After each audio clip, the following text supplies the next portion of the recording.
ako. Ito ha, mga kababayan, no? Umpisahan agad natin, reaksyon natin mga kababayan. Itong patungkol kay Amy Marcos. Kasi ganito po yan mga kababayan, no?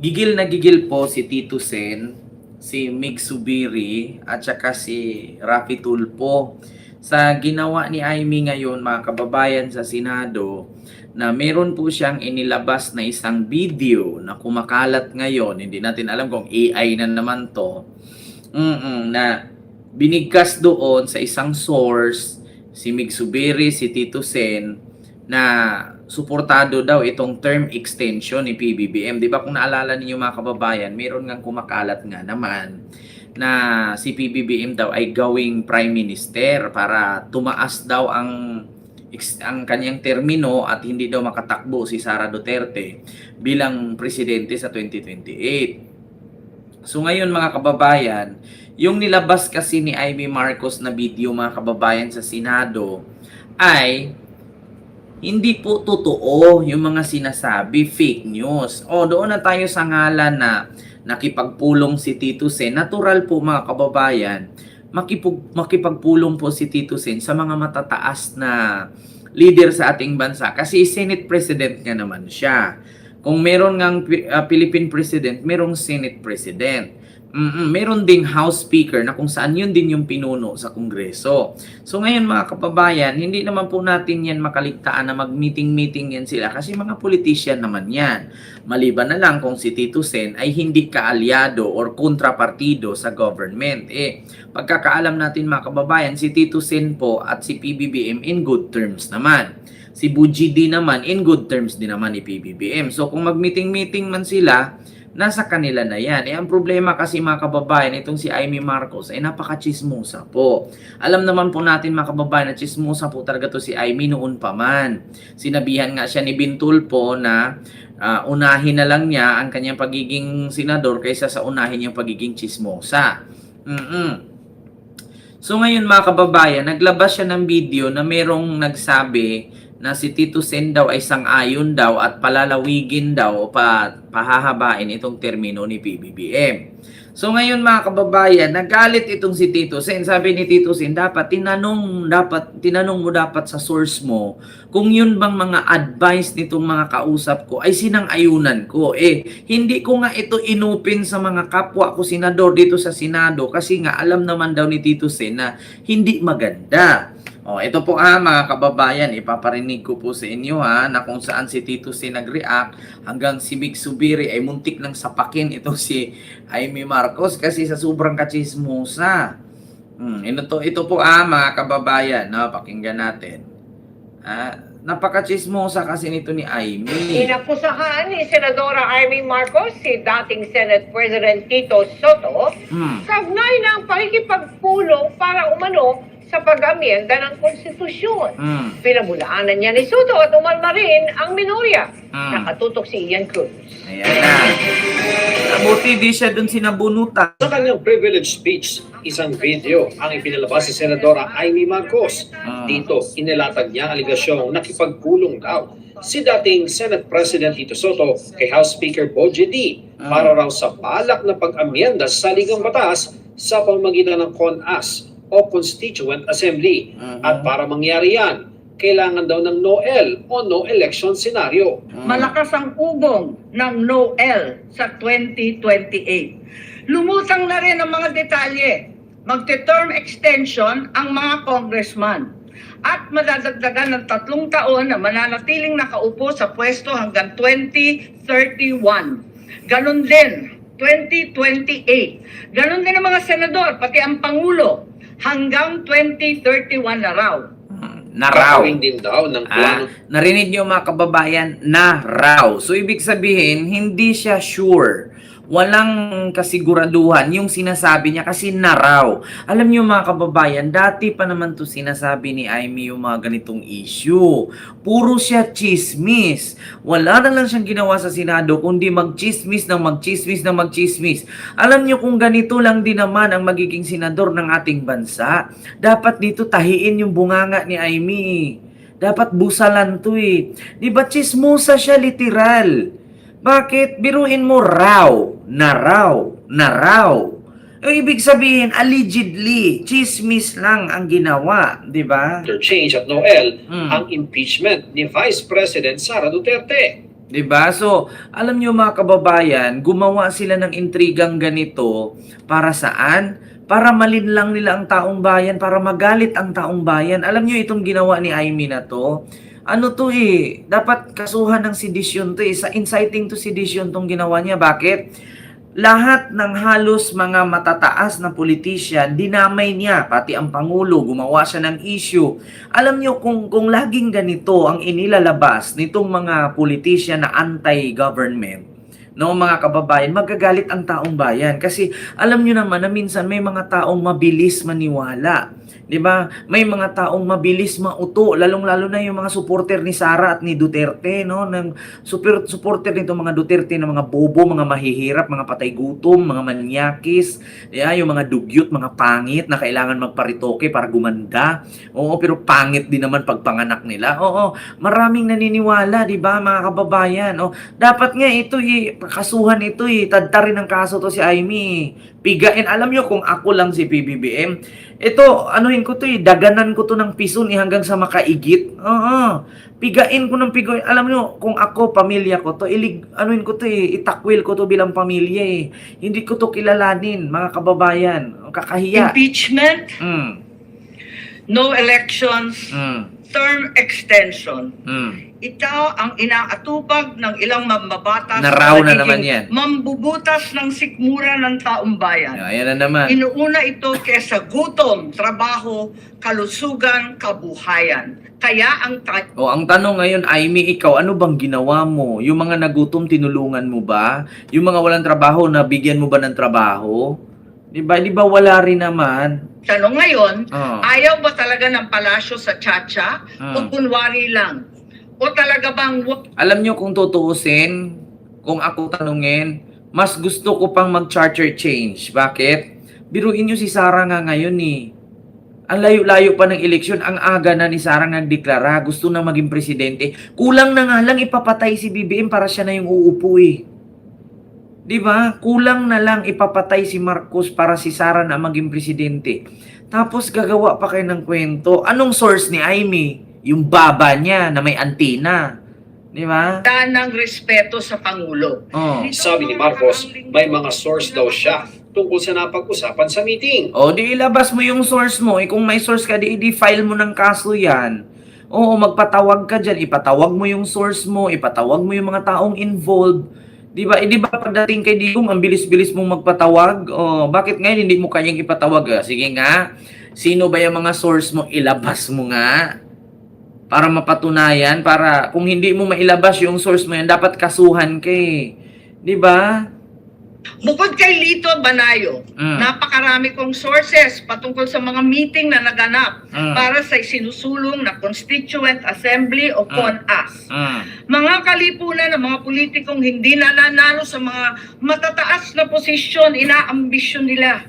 Kung hindi kayang manalo sa boto, baguhin na lang ang konstitusyon. Dapat lang baguhin ang konstitusyon at huwag nang bumoto ng mga katulad mong walang kwentang senador na chismis lang ang ginagawa. Pero ang ipinalabas na video ni Marcos, ayan. inalmahan ng mga miyembro ng minorya. Kit nila, walang katotohanan, isinusulong nila ang chat.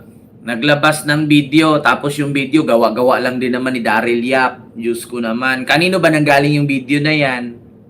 Para linlangin ang taong bayan. Diyos ko naman. The video that the lady senator presented was obviously opinionated, a propaganda tool, right? It's Diba? should be stricken off the Oo, propaganda tool talaga yan. Bakit? Yung video na yan, ginawa nila yan Diba? Okay lang sana kung yung video na ipinakita ni Amy dyan, na mismong nandun si Tito Sen, nakita na nasumang-ayon, nakita yung mga politiko na nagmi-meeting, yung video na yan, edi sana ang laman dun kung sino-sino na, kung sino yung mga binigkas na politician, nandoon, nilabas sa video.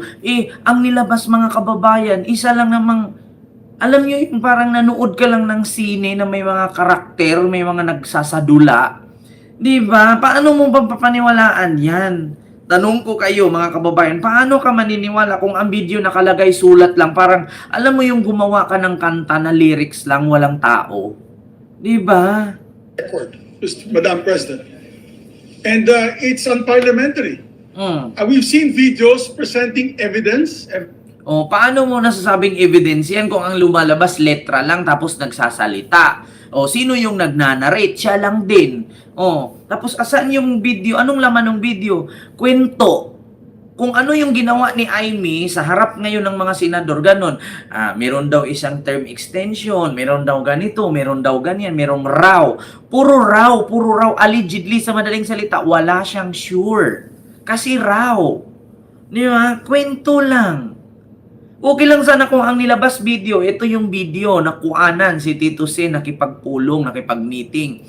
Ito yung video na kuanan si Mig Zubiri na sumasang-ayon. Ito yung video na kasama ni Mig Zubiri ni Tito Sen na pataasin at palawigin nila ang extension ni PBBM at hindi ito magkaroon ng eleksyon sa 2028 na pinirmahan at pinagplanuhan.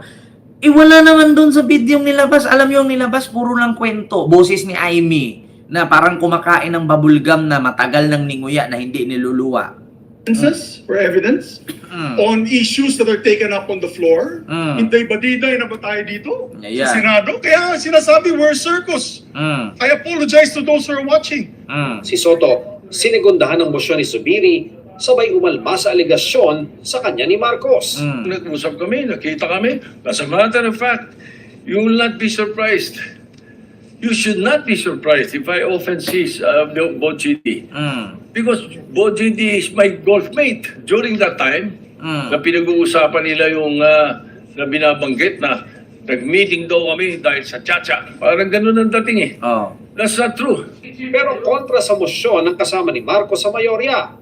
I have not heard any word from Senator Jaime Marcos that offended the sensibilities of our counterparts in the minority. I'm objecting to the motion.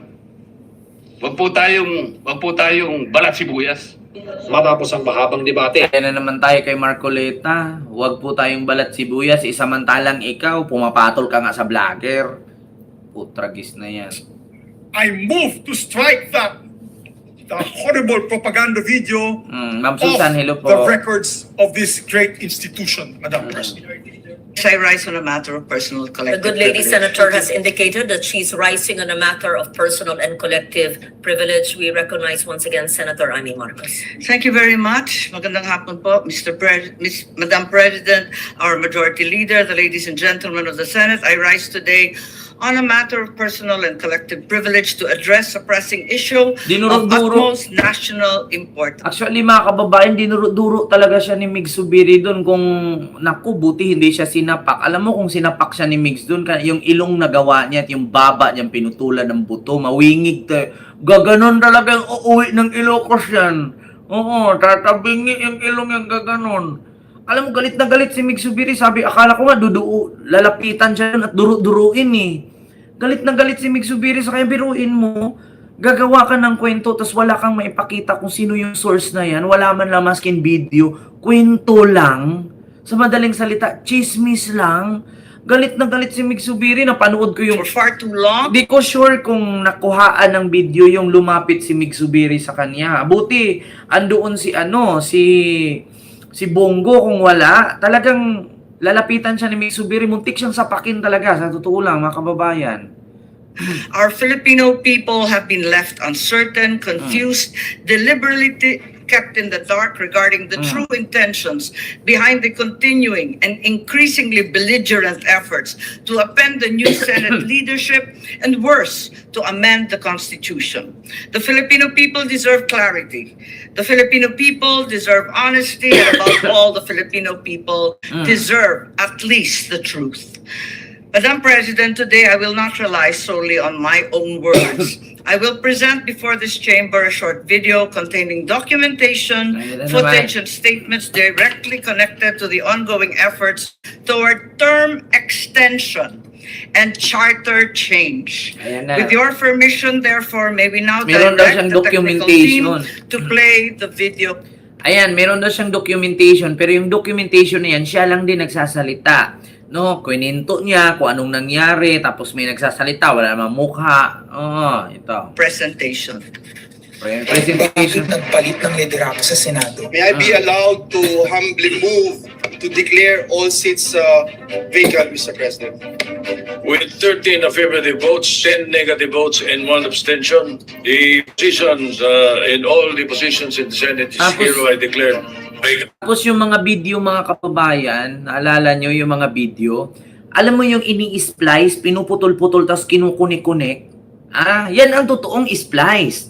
In-splice, kinuha yung video ni Joey Villanueva, nagsalita, kinuha yung video ni Tito Sen, tapos dudugtungan na naman. Parang katulad kay Digong Duterte, sabi ni Digong noon, "Wag mong subukan, masira ang buhay mo. Kat, papatayin ko kayo. Kat, ang sarap-sarap. Kat, ako sana yun eh, ang ganda ng madre. Kat, either legal or illegal, akin yan. Kat, yan si Bato, kaharap ninyo. Death Squad rin yan. Kat, fix man, mamatay man, di ako membro ng Death Squad. Di ba, ganun eh. O, di ba, alam nyo na kung ano yung cut, splice. Ganun, mga kababayan, ng splice video. Para hindi mahaba ang usapan, iputol-putol mo, idugtong-dugtong mo. Di ba? O, sabi ni Digong, ako ang nag-utos niyan, either legal or illegal, akin yan. Cut, dugtungan mo nimo. O, pag dugtungan na, cut na, dugtong. O, yan, kaupo na mga general, Death Squad yan. Yan si Bato, Death Squad rin yan. Tapos, cut, o, dugtong mo na yung kay Bato. Huwag niyong sabihin, hindi ako Death Squad. Mamatay man, fix man. Hindi ako membro ng Death Squad. Sabi ni Bato. Tapos, sasabihin niya ni Bongo, walang reward system kasi ituro sa akin ni Tatay Digong kung utusan niya kung mali. Hindi ko naman gawin kasi mali yon. Tapos cut. Sasabihin niya, yung reward system nandyan pa rin. 500,000 pagkabuhay, pagpatay ng laban 1 million, pagpatay o nahuling buhay 2 million. Parang ganun, mga splice video. Continue. Bakit ito nilusot? Ayan na, pinuputol-putol na nila. Bakit patuloy ang pananakot? Talagang galapagan, obvious na obvious. Ayan. Sa ang majority. Bakit may panggigipit? Bakit si Aimee naniniwala sa mga bidyong splice, sa mga putol-putol? Kahit ako, pwede akong gumawa niyan eh. Pwede akong gumawa niyan yung mga putol-putol na video kung ganyan lang din naman ang labanan, Senator Aimee. Pwede kitang gawa ng video niyan, ikakasira mo. Lahat ng mga sinabi mo, hahanapan kita putol-putol, ikunik-kunik ko. Pwede kitang hanapan ng video na ikakasira mo. At pwede nating putulan dyan na sinabi mo, sang-ayon ka na si Sara matawag dito, ma-impeach. Di mo ba alam? Eto naglabas si Aimee ng ganyang video. Sige, labasan ko kayo na si Aimee nagsabi mismo na ambisyosa si Sara sa 2028 at hindi mananalo. Ito Ito yung basihan ni Aimee. Yung mga bidyong kumakala ito, Aimee. Si Sara ambisyosa sa 2028. Ito Nako, Ayan. Pakinggan nyo mga kababayan. Wait lang. Kaya wala ka kung ambisyoso kayo para sa 2028, nako, talaga naman. SKL, share ko lang, hindi mangyayari yan. Isang katutakang kaso ni Inday Sara sa COA, sa DOJ, sa Korte Suprema. At doon ang tunay na accountability kung saan may multa, may kulong, kung ano-anong hatol. Samantalang, kung pinipilit ang impeachment, minsan napapaisip ako na sino kaya ang makikinabang dito. Baka naman yung may ambisyon para sa 2028 dahil diskwalifikasyon at pagtanggal kay VP Sara ang habol. Kailangan magpakatotoo na tayo. Kung ambisyoso kayo para sa 2028, nako, talaga naman. SKL, share ko lang, hindi mangyayari yan. Diba? Pwede yung ganun Putol-putol na video, kita nyo? Kung ambisyosa ka sa 2028 o tad-tad ka ng kaso sa COA, disallowance, sa DepEd. So paano ka mananalo, di ba? Pwede kang gawa ng ganun, Aimee. Tapos itong piniplay mo na video, puro splice yan, no? Ayan, no? So, ng Ombudsman si Senator Rodante Marcoleta ng plunder at indirect bribery. Bakit may pambabaluktot ng kwento? Nililitaw nila ang publiko. Ang kainan ay naganap alas 4 ng hapon. Ang barilan, alas 7. Nagmamalaki nilang may nangangusta na si Camille Villar ang unang nag-update sa kasila nagsirebay. Last convo, 4 p.m. Text chat, 10 p.m. Bakit may demolition job? Bakit Diba? may pati? Bakit hindi matanggap? Napakaraming bakit. At narito ang mga sagot. Pero bago ang katotohanan, wasakin muna natin ang kasinungalingan. I, Alan Peter Schramm Cayetano, having been elected to the position of Senate President, Hindi nagpalit ng liderato para sa impeachment. Hindi totoong pinapakalat ng mga nabulaga. Ito big time, medyo nagkabulagan ka. Alam ko pa naman kung kanong Ang boses impeachment ko. ay labanan ng numero. Hindi ang mga Duterte aligned ang dapat mangamba, kundi ang mga sa umpisa pa lang ay may hatol na. Ang sinasabi, sir, ng ibang mga kritiko, itong Senate leadership shake-up ay tungkol lang. Alam nyo ba, mga kababayan, alam nyo ba, noong nasa DDS era pa kami, ganito ang mga ibinibigay sa amin tapos reaksyon na namin. Oo, ganito siya, ganitong mga video. Ito, pag-aralan nyo yung video na yan, tapos reaksyon na ninyo. Tapos banata ninyo kung sino ang nasa loob ng video na yan. Ano, sa DDS era pa lang, ganyan kami. Bibigyan kami ng topic, tapos papakinggan namin, pag-aralan namin yung topic, tapos doon namin siya pag-aralan at doon kung sino yung aming babanatan. Oo, ganyan na ganyan mga kababayan, idudugtong-dugtong yun. Tapos 'di ba, una ang sabi, yung putukan sa Senado. Ganyan, tapos ito, magkano monthly? 70,000 allowance with condo, with kotse. Mima, baka naman nakalimutan mo, inupiran ka. Ganyan ang ibibigay mga kababayan na topic. Tapos una, ano yan sila? Magbabaan sila ng topic, tas ito pag-aralan ninyo, tapos ito reaksyonan ninyo. Ganyan mga kababayan, noong DDS era pa kami, sabihin niyo sa akin hindi totoo. Sino mga DDS vlogger na nakasama ko noong DDS era pa, hindi pa tayo BBM supporter? Diba ganyan ang mga topic na ibinibigay sa atin, tag 3 minutes, 2 minutes? Tapos pag-aralan yung video, tapos kung sino yung tinutumbok sa huli, yun yung bibirahin. Tigilan nyo nga kami. Sa impeachment. Lahat na i-connect.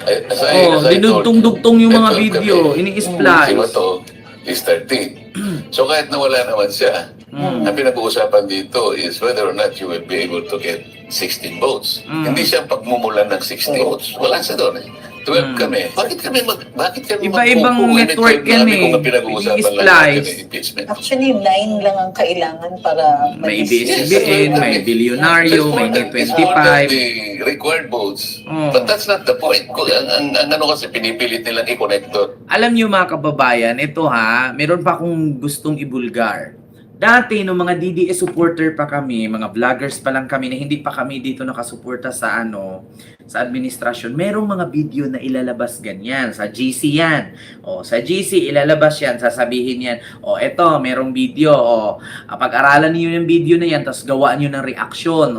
Sa video na yan, gawaan niyo ng 3 topic.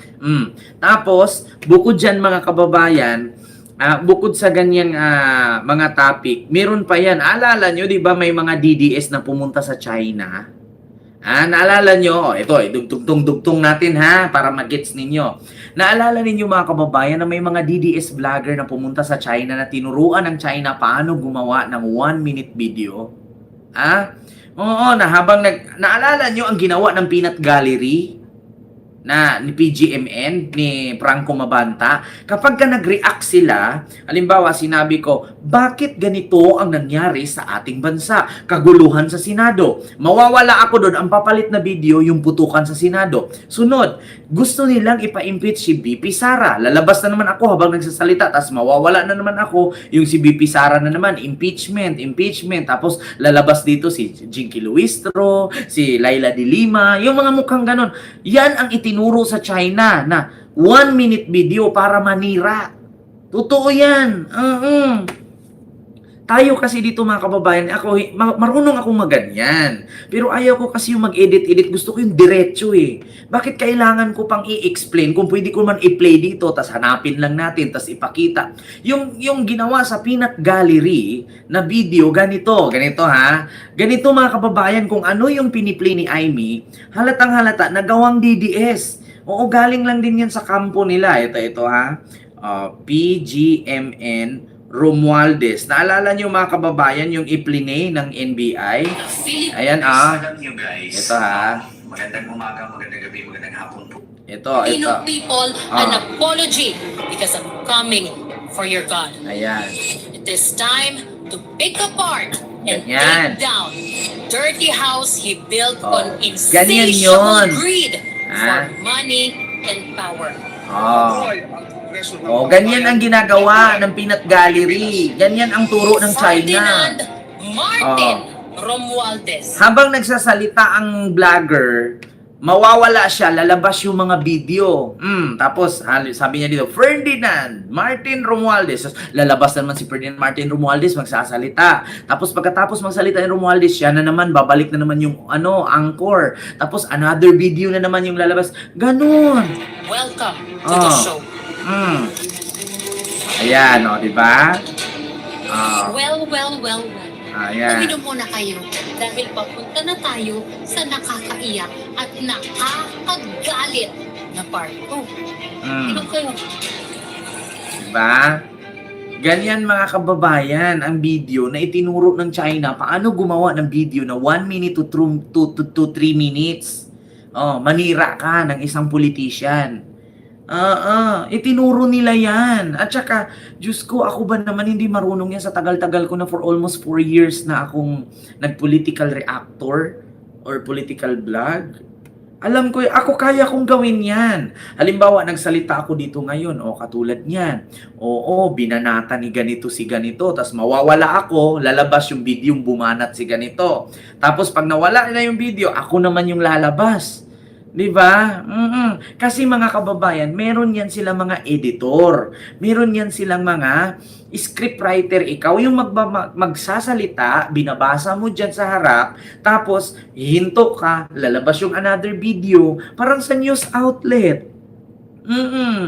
Na habang nagsasalita ka, anchor ka, mawawala ka, tapos lalabas yung mga videos. Kaya ako natatawa. What is the connection there? Gusto pang ipa-inhibit ang mga tinatawag nilang Duterte-aligned senators. Nananawagan pa ng partial kuno at pagiging patas, pero sa publiko, may mga pahayag na hindi makakatakas. While VP Sara Yung mga lumang video. of a full-blown Duterte comeback is still a very real and present danger. Diba? Bakit ganito ang desperasyon? Bakit hindi may ubli ang gigil? Tapos pinagdugtong-dugtong nila, gumawa sila ng kwento, kukuha sila sa mga sinasabi ng mga politician, ipagsama-sama nilang lahat, tapos yun na yung pag nakabuo sila ng narrative sa naturang kwento, pag nakabuo sila ng kwento doon na ikakasira ng politician, yun na yung pagkuhaan nila ng base, yun na yung ibibase nila at sabihin nila yun yung source. Tapos tatanungin mo ngayon kung sino ang gumawa ng video at sino ang nasa likod ng paggawa ng video na yan, malalaman yan kung bubuksan ang cellphone ni Franco Mabanta sa Peanut Gallery. Kasi doon mo makikita kung sino ang nasa likod para kikilan si Martin Romualdez. Kasi mga kababayan, imposibleng walang mga politiko na nasa likod ng mga yan. Mga kababayan, hindi naman tayo tanga. Vlogger din kami. Dumaan din kami sa ganyan. May mga politiko noon na, halimbawa, tulungan nyo ako. Ilibre ko kayo ng ganito. Reaksyonan nyo ito. Tulungan nyo ako na malinis ang aking pangalan. May mga ganyang politiko noon Nung DDS pa kami, maraming politician. Tapos sasabihin pa nga yan, ito, 50,000. Birahin nyo si ganito. Diba? Pero hindi ako naniwala na si Jack Arguta uupiran 150K, murahin si Sara. Ano itsura niya magmura? Imbis na magalit ang tao, matatawa. 'Di ba? O ganun 'yan mga kababayan, yung ginawa ni Amy. Gawa lang din ng DDS yung video niyan, pinagdugtong-dugtong. Para yung mga politiko diyan na nakikitang nagsasalita, kinakat nila, idinugtong nila, kinakat, dinugtong, kinakat, dinugtong. Nakakabuo ng kwento, nakakabuo ng paninira, nakakabuo ng isang senaryo. Tapos, pag na-trigger ang taong bayan, masisira ang isip ng taong bayan, ang sabihin agad nila, masama si Tito Sen, masama si BBM, masama si Risa Hontiveros, masama si Mig Subiri, si Sara ngayon ang magmukhang malinis. 'Di ba? Oo. Bakit natataranta ang lahat? I move to endorse to the Senate the resolution setting forth the articles of impeachment. Narito ang pagsisiwala. Noong April 22 sa Soler, nagkita si Tito Soto at House Speaker D para Ayan na. pag-usapan kung Kwento ano ang na. papakialaman sa Noong April 2 sa Soler, nagkita si Tito Soto at si Buji D. Ang tanong ngayon, kwento lang yan ipakita ninyo yung video na nagkita si Tito Sen at si Buji D at yung pinag-usapan nila na sana makakarinig tayo ng boses. Kasi kung kwento lang, mangangahulugan mga kababayan, chismis. Raw, laging binigkas ni Amy. Raw. Ibig sabihin, hindi siya sure. 'Di ba? 1987 Constitution habang nakaupo si Bongbong Marcos. Kasama ni House Speaker D ay si South Cotabato Congressman Ferdinand Hernandez. Kasama ni Soto ay ang dating Senate Secretary na si Mark Mendoza. Konas ang gusto nilang mode ng charter change. Muling tutulong sa Kamara ang charter change o pag-amyenda sa konstitusyon sa pamamagitan ng Constitution. Tapos idugtong-dugtong nila yung mga nasa balita para makabuo sila ng kwento na masira si PBBM tapos si Sara naman ang biktima. My God. Alam nyo, kahit anong kwento, Amy, ang gagawin mo at bubuuhin mo, hindi mabubura sa isipan ng taong bayan at ng sambayanang Pilipino na si Sara ay kawatan. Hanggat si Sara hindi sumipot, hanggat si Sara hindi sumagot, hanggat si Sara hindi magpapakita, mananatili sa isipan ng taong bayan na magnanakaw siya. Hindi mo kailangan mag-splice ng video Hindi mo kailangan mag-cut ng video, hindi mo kailangan mag-cut ng video, kukuha ka sa news outlet, kukuha siya sa kwento, gagawa ka ng kwento para masira ang tao at si Sara ay maging biktima. Hindi. Kasi hanggat si Sara ay magbibingi-bingihan, magbubungol-bungulan, hindi sisipot, hindi haharap, hindi magpapakita, mananatili sa utak ng 59% or 80% Filipino in the Philippines na si Sara ay magnanakaw. 'Di ba? Hindi mo kailangan magkakat ng video, hindi mo kailangan bumuo ng kwento, gagawa ng kwento. Isa lang 'yan. Hangga't si Sara ay mananatiling bungol, bulag, pipi, bingi, mananatili ang utak ng taong bayan na isiping magnanakaw siya. Hindi mo kailangan maglabas ng presentation sa Senado, Amy, para masira ang mga politiko at masira ang kapatid mo. Kasi ang taong bayan, alam mo, taong bayan ang sagot dyan Hindi naman video, hindi splice video, hindi dugtong-dugtong na video, hindi gawang kwento. Taong bayan ang makakasagot yan. Una, kung talagang maraming nagmamahal kay Sara at manalo si Sara sa 2028, magtawag kayo ng rally at paabutin nyo ng 5 milyon ang dadalo. Maniwala ako.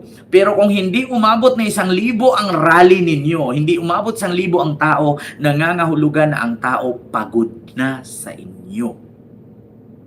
'Di ba? Ganun yun. Hanggat ang taong bayan ay hindi sumuporta kay Sara, nangangahulugan na pagod na ang tao sa kanila. Sa madaling salita, no more Duterte again. No to Duterte again.